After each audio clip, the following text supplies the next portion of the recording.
Hello and welcome back to the White Pew podcast. It is Sunday the 25th of August 2024. I'm ZM, and if you don't know what the White Pew is, then hello, welcome. The White Pew is a website I run with my friend and collaborator, Gabrielle de la Puente. We write about art, video games, books, films, food, music, the whole lot, everything, culture at large, whatever takes our fancy on any given week.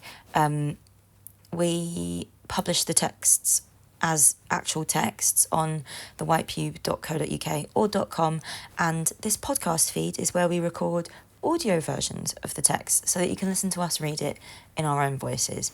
If audio is your preferred medium of choice, there you go.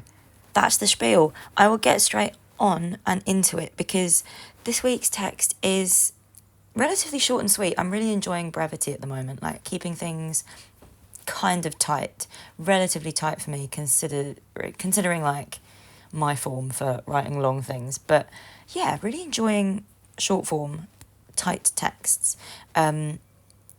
This is a text about one painting, which is, again, another kind of text that I really like writing. I really like focusing in on one specific artwork, and if that artwork is going to be the only object of your attention, then I really like writing about paintings because, yeah, trained as a painter, it kind of sticks with you, doesn't it? Sticks with you, and I just love paintings, so apologies for the bias, but the painting in question is The Unbearable Lightness of Forgetting My Name by Noorain Inam, and I encountered this painting a couple months ago at Noor's solo show at Indigo Madder called Go Back to Sleep, It's Just the Wind. It is, I think, her second solo show. She had another one at Indigo Madder a couple years prior that I also saw, where that was the first time I encountered her work. And so I came out specifically to see her work again because her paintings are delicious in the way that they like play between blown out enormous scales and tiny detailed like handheld scale.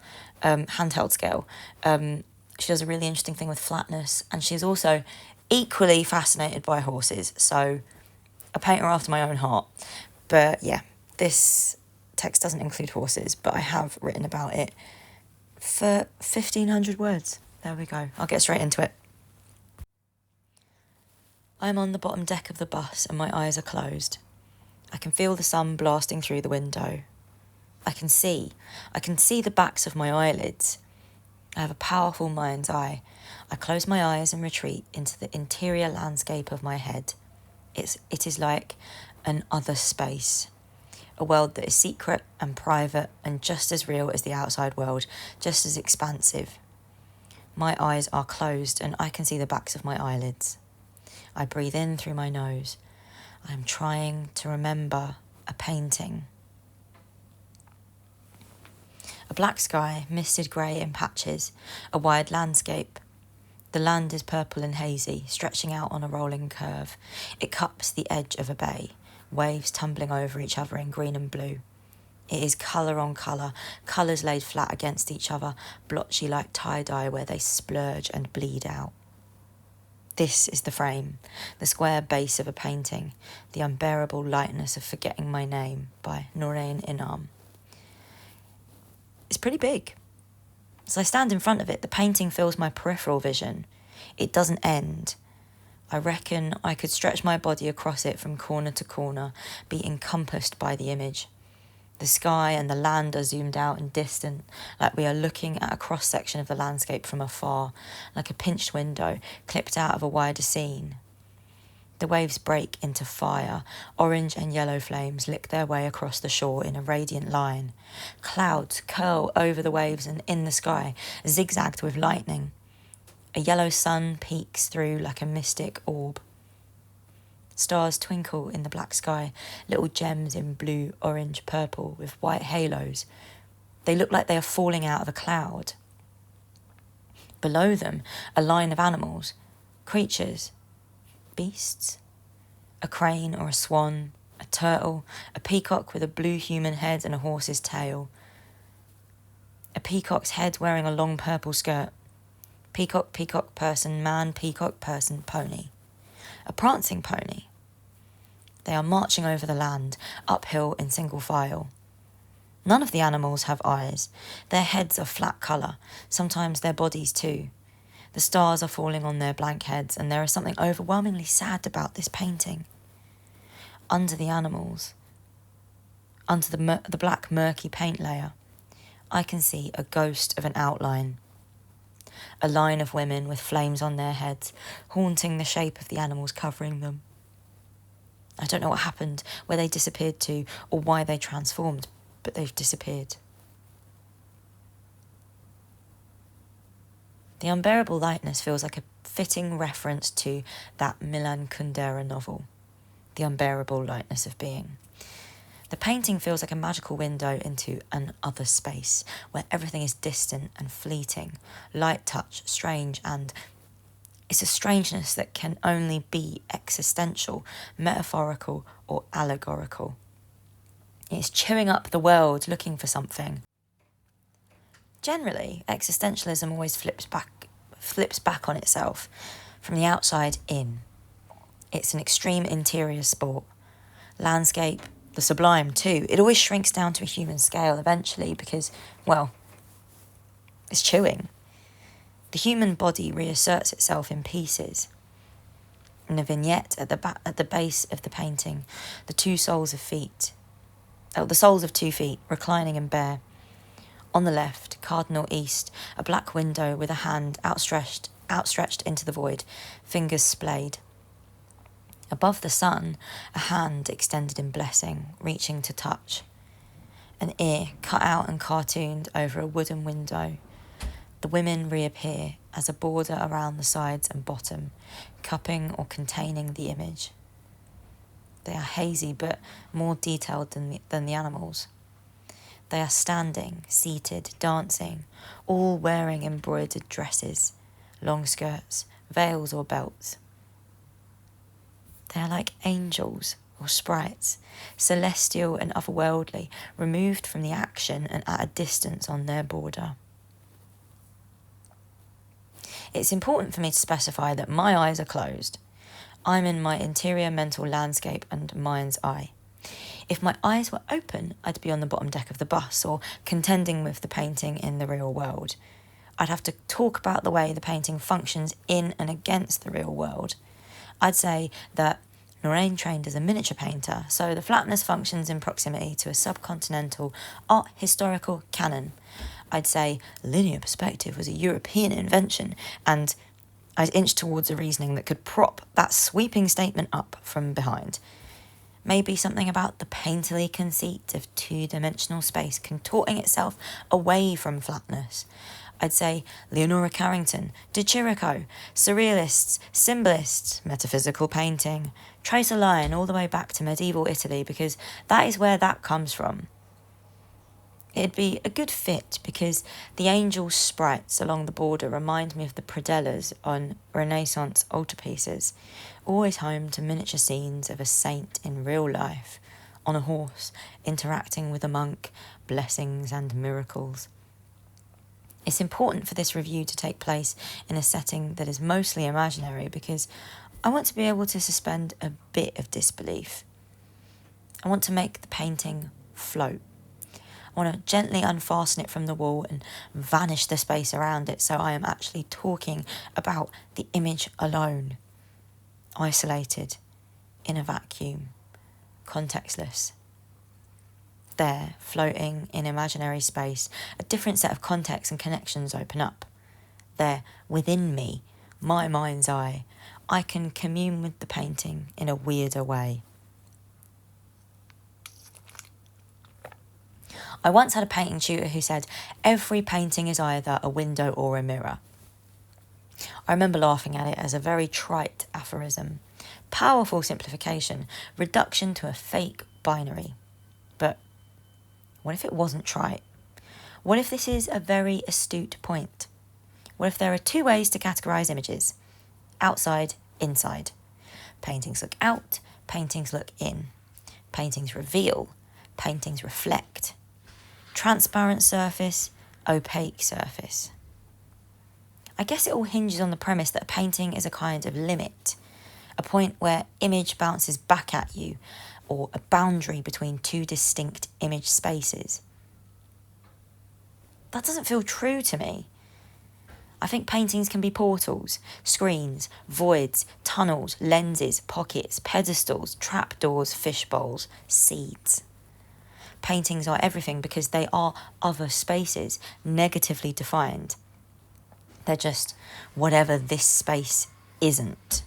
They're over there and away from us, and maybe that's why they feel like a limit. Because by being other spaces over there, they're at a distance and different, and the space between us and the painting feels like a huge yawning gap.